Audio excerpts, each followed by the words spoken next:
Well, good morning and welcome to Coffee with Ken. I'm Ken Biberaj, a managing director at Savills, a leading tenant advisory commercial real estate firm. In the news today, the New York Times is reporting that former President Donald Trump had a role in weighing proposals to seize voting machines in the 2020 election, and Pfizer is expected to ask the FDA to authorize the COVID vaccine for children under 5. Today's topic is hospitality in the digital age. We're joined by Noah Glass, CEO of Olo. How are you, Noah? Ken, I'm great. Thank you so much for having me, and I'm excited to drink coffee together. You got some coffee, right? Gotta I get you do, some. of course. The generic white cup. I need a good sleeve on it. Don't worry. Until it has my mug on it, it's just you'll know you made it. So we'll get you on. But real quick, let's just tell everybody how they maybe use Olo every single day without realizing it. I think it may be the most impactful company in people's lives that they have no idea they're interacting with. Well, I love that setup. So I started Olo 16 and a half years ago here in New York City. We are a software platform for restaurants. So we're not a consumer brand, and that's why you may not have heard of us. The name Olo is an acronym, and it stands for online ordering. So we are the online ordering platform for over 500 enterprise restaurant brands, helping them to create their own apps, their own websites to let consumers order ahead, pay ahead, get their food faster at the restaurant, and get it delivered.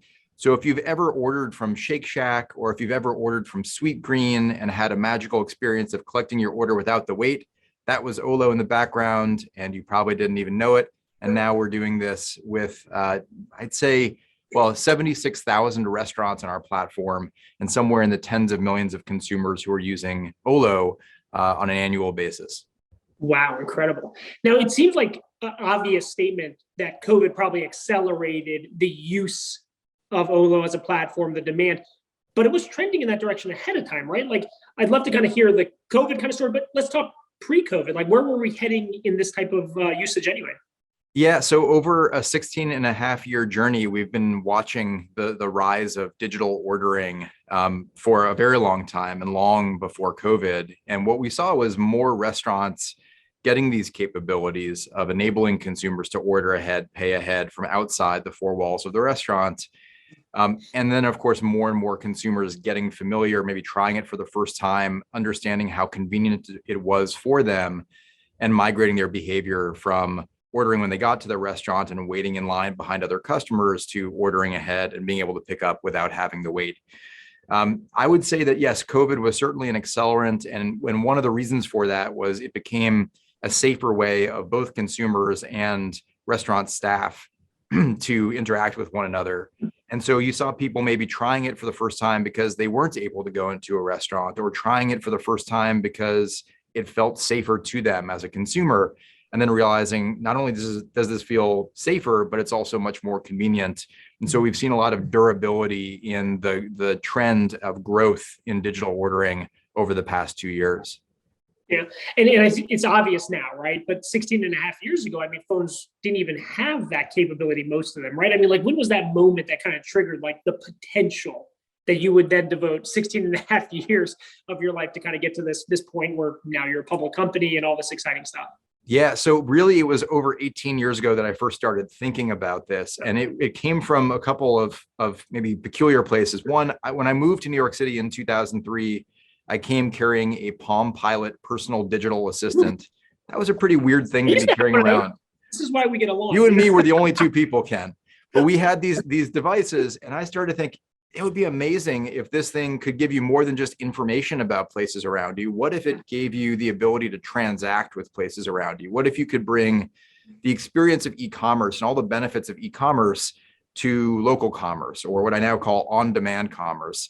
And I had grown up working inside of the restaurant industry. I think a formative experience for me was serving as a pizza delivery driver between my junior and senior year of high school. And I saw operations from that side. And I fundamentally believed if a consumer could order ahead and pay ahead, then the restaurant could receive that order, prepare it, and have it ready just in time.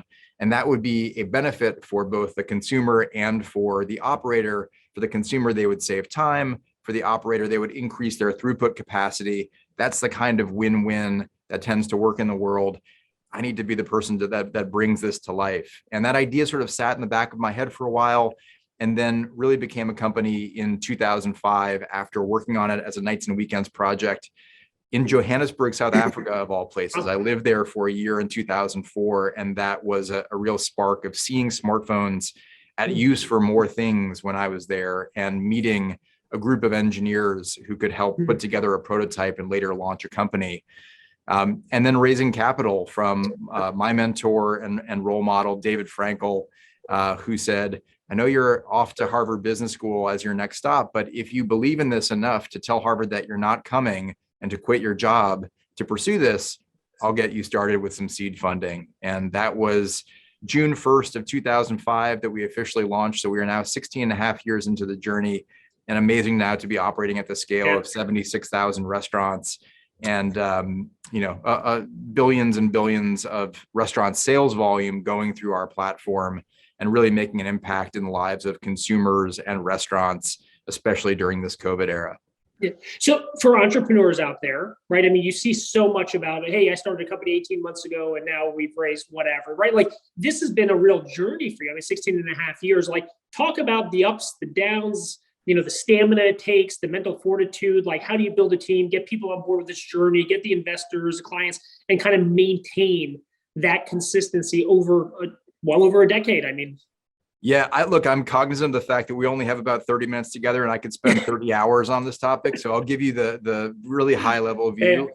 The first 8 years of Olo were really this very small team that was a team of 12 at our largest, of really true believers, a small team that had big ambitions. The Journey song, Don't Stop Believin', became our anthem. And we would really look for these small wins and small signs of progress to keep driving us forward. But it really was a team. I mean, so much attention is lavished upon the founder, but really it was this founding group that pulled together and was really a family and a very special culture over those first 8 years. And then I'd say in 2013, we really hit what you'll hear entrepreneurs and investors refer to as product market fit. iPhone had come out, Android had come out, smartphones were, if not ubiquitous, close to being ubiquitous. Services like Uber had become kind of something that people were aware of in the popular consciousness as a magical experience, this on-demand experience of press a button and a car will arrive and take you from point A to point B. And all of a sudden, restaurants were thinking, maybe there's something in this for me as well, and coming to the Olo solution as a fast way of getting into the game of on-demand commerce. So here we were, a 12-person company with all of a sudden tons of demand. We were profitable and incredibly proud of the scrappy effort over 8 years to get to that point, but we knew we didn't have the capacity to scale up and meet all the demand that was out there. That's when we brought in a president and COO named Matt Tucker, who then really took time to say, what has made this place so special over the last 8 years that you've all stuck together? I don't want to ruin that. I do want to scale up the capacity for us to serve the restaurant industry.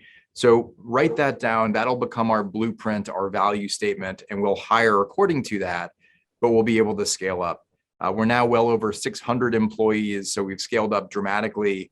And credit to Matt, who has served as our COO from that 2013 up until only recently. And we've now announced that Matt is soon going to retire, and we have a new COO in our chief legal officer who's stepping into the role. But it's been an incredible chapter with him leading the growth of the company from 13 people when he joined up to over 600 today. That's incredible. And when you think about the timing and triggers for growth, the restaurant industry is notoriously kind of behind the eight ball when it comes to technology and innovation, right? I mean, it's hard enough to run a restaurant, deal with the margins and so on. Did you find it easier to persuade restaurants or more the marketplace? Like, what really drove this growth over the last, let's say 8 years, post kind of product market fit, right? Is it like restaurants being like, okay, this is nice to have, I should, do it? Or was it the consumer kind of driving, I need to be able to order my coffee online? Like, you need to make it easier for me. I think it was a combination of both. I mean, one area of focus for us was thinking about who will the early adopters be in the restaurant industry. It's not going to be every restaurant brand that wakes up tomorrow and says, I need this. So where are the right places to start? And we found the fast casual segment, brands like Five Guys Burgers and Fries, brands like Noodles and Company, brands like Sweet Green and later Shake Shack. These were brands that were doing personalized made to order meals. So at Five Guys, as an example, you would wait in a long line, very popular restaurants, and then your burger would take 5 to 10 minutes. I think maybe 7 is the exact amount of time to cook a burger on average to prepare. And so you had a long wait to place the order and then a long wait for the order to be prepared to your liking. And so that double wait made for a consumer experience of, okay, this is going to be less convenient than going to a fast food restaurant until they have the ability to order ahead, schedule what time they want to collect the order. And if I said I wanted to pick up my order Friday at 1 o'clock, the Olo system was smart enough to hold that order and fire it into the prep line at 12:53, so that when those 7 minutes elapsed, it was 1 o'clock, the food was ready and fresh, and I could walk in, skip the line, pick up the order, and be on my way. Now, all of a sudden, fast casual restaurants were faster than fast food restaurants. And that really led to a chain reaction. We had fast casual restaurant brands adopting en masse. Then we had casual dining brands saying so much of the industry is now off-premise transactions. Most people don't know this, but it's, in normal circumstances, about 2/3 of all restaurant orders are not consumed inside of the restaurant, but they're consumed off-premise. So casual dining restaurant brands needed to play in that space and be an option. So ordering ahead for curbside pickup was a big thing that the casual dining space got into.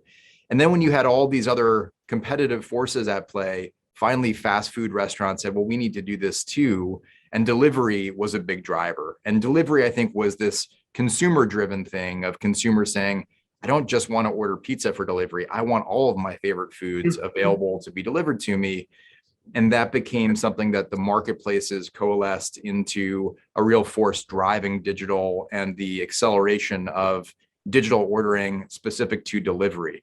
But another thing people don't really understand within the industry is that delivery is just a small subset of all digital. Much more of digital ordering is for takeout.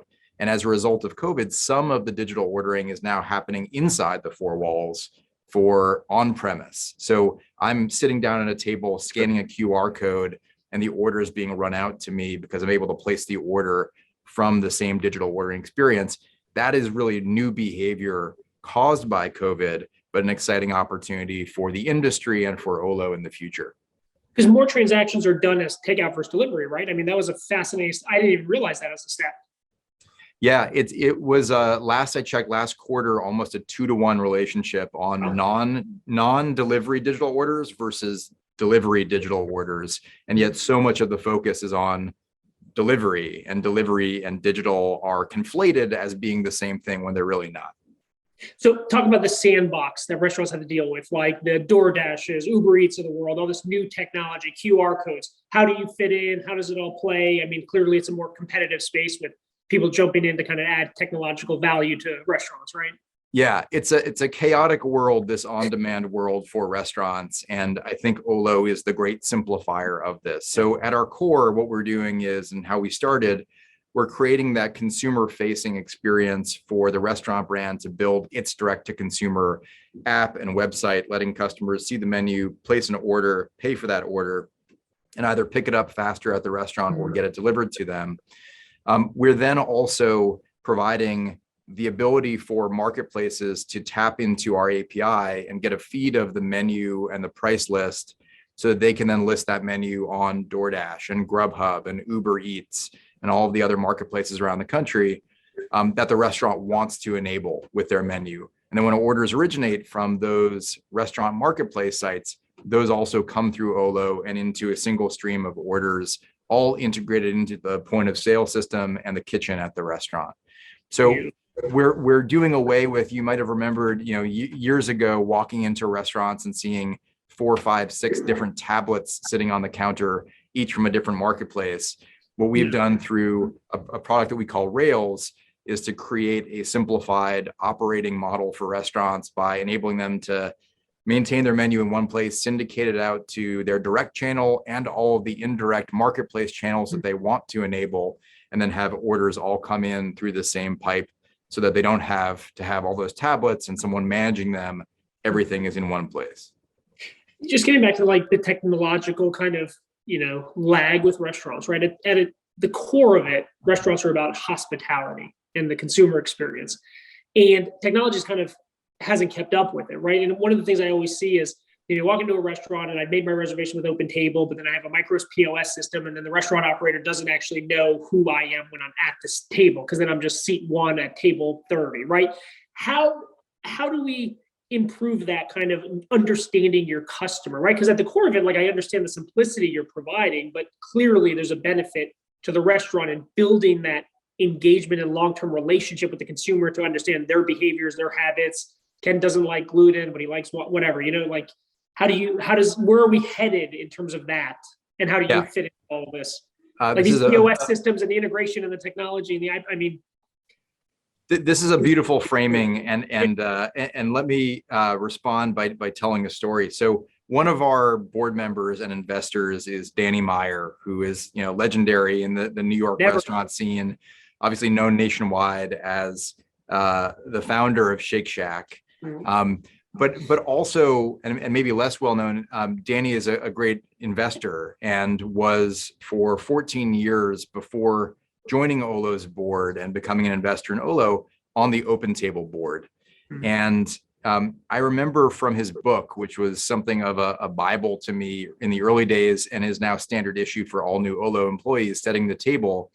He talked about his first encounter with OpenTable, and it was exactly what you just said. It was feeling like this is going to automate something and make it feel really cold and heartless. And it's going to, I have spent so much time training my reservationists on the phone to get to know people and their likes and their dislikes. And he said, I had an epiphany at one point, and it was that I could take that focus on hospitality and I could use OpenTable as a platform, as a customer relationship management system to do that at a much greater scale. Now I could keep notes about the guest and I could share that across all of my restaurants. And when he joined Olo, and this is back in 2014, he said, I think Olo has that as its larger opportunity beyond just kind of the plumbing of integrations and shipping orders from point A to point B. There's so much data that you have about the customer. And one of his principles is ABCD, always be connecting dots. And so if you can take all those dots and you can pull them together into a comprehensive profile on that customer, that is so powerful for better engaging with that customer and providing better hospitality. And that was really the inspiration for an acquisition that we did at the end of last year, a company called Wisely, which, like Olo, is a software platform that most consumers have never heard of because it's a provider to the industry and it powers the industry solutions. But this is the restaurant industry's first customer data platform and customer relationship management platform. And it ties together the dots that Olo sees and all the dots that we don't see: reservations, wait lists, surveys, reviews, email open rates and click rates. It also ties in, it will see the Wi-Fi. If you've logged into the Wi-Fi at the restaurant, it pulls all that together into a comprehensive profile on the consumer. Excuse me.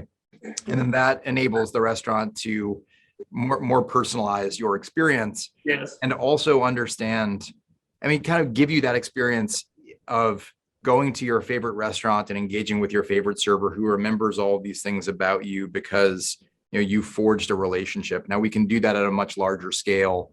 And I see that as digital hospitality. And that was sort of the gauntlet that Danny threw down. And I feel like now we have an answer for that and the ability to create something that feels great to the consumer, makes the consumer feel like the restaurant is on their side. They know them, they value them, and they're creating that high hospitality experience because of the digital interactions that they have and what that shows about that customer. Sure. Now, look, during COVID, it became clear that restaurants had to adapt digitally, right? Coming out of it, or kind of the state of the world today, isn't every restaurant have to have some type of kind of Olo supported back end? There was a McKinsey report that you guys highlighted recently that basically said that $150 billion in food delivery transactions, that's the state of the market globally, I think. What does this landscape look like? Can a restaurant succeed or survive without adapting technology these days? Yeah, I think restaurants need to meet the needs of the on-demand consumer. And in the early days, we would say that phrase, people say, well, who's the on-demand consumer? And is it just teenagers who are using these things? And it's really now every consumer is an on-demand consumer, and you're either meeting their needs or you're not. And if you're not in their consideration set for where they're going to eat their next meal. So I think it's imperative that restaurants have uh, a platform. Now, one thing that happened was in the haste to get enabled with digital ordering, a lot of the restaurant brands that didn't have something in place before COVID hit kind of scrambled and started working exclusively with restaurant delivery marketplaces where they were listed amongst all the other restaurants, but they didn't have that direct relationship with the consumer with their own platform. And I think that is what is being kind of rethought at this moment, where restaurant brands are saying, I can't be at risk of being in a place like I was in March 2020 again, without a direct way for consumers to engage with me. I mean, it has been a profound thing for us at Olo to hear from our restaurant brands and operators, thank you. If I didn't have Olo in this time period, I wouldn't have been able to serve customers. And if I can't serve customers, I can't be a business. If I can't be a business, I can't employ all of my employees. And you were our lifeline during this time to enable, the show to go on, for us to keep serving people and keep employing people. And that has made us much more in touch with this feeling of we are doing well, but we're also doing good in the process. And that's made for just a more profound experience coming to work every day for Team Olo, feeling like, yes, we do philanthropic giving as an organization and individually, but also the core of what we do is now this kind of mission critical platform for an essential service industry that is the second largest private employer as an industry, with about 15 million jobs tied to restaurants. And here we are as this company that's able to support their efforts even during an existential crisis like COVID.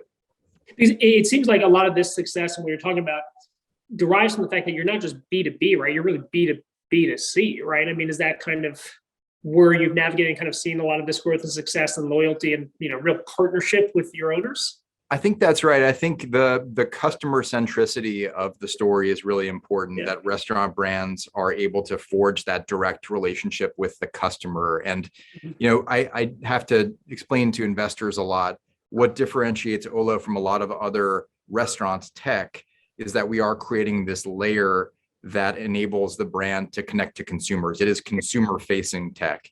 And that actually is a really important part of our business model, that when we sell into a brand, it is with the understanding and the expectation that it will be deployed at all of their restaurant locations. Because for a consumer, they need to have that consistent experience everywhere. That is the difference, the differentiation of consumer facing tech like digital ordering versus a point of sale system or a payment platform that's disconnected from that consumer experience. So where are you headed in the next decade, right? Like, you've been so focused on restaurants and hospitality, but clearly the technology you use could be grocery stores, retail, cars, I mean, anything, right? I mean, so are you still kind of focused on this end, or how are you opening up the blinders a bit on the entire digital marketplace? I mean, I am two things: incredibly ambitious and incredibly focused, and that focus on enterprise restaurants and that being our maniacal focus has been so important and will remain our focus. So we are still super early in the restaurant industry's digital transformation. If you look overall, it's only about 15% of total transactions that are digital transactions. There's so much more to do on premise with that QR code ordering. There's so much more to do with the drive-through interaction.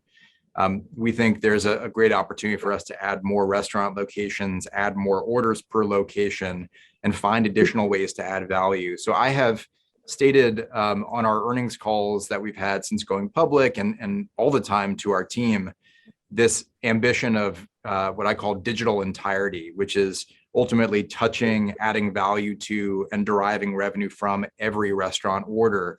So going from the 15% to 100%. And I won't stop until we've gotten there. That is our vision of the future. And I think the the benefit of that is if every transaction is digital, think about how many more data points the restaurant has to deliver a high hospitality experience to you as a consumer. We think we're just getting started in that overall opportunity. So Nice. no plans to look beyond the restaurant industry. This is a huge industry, an $800 billion industry, and a lot of room for us to add value. And we're thrilled to stay focused in this area.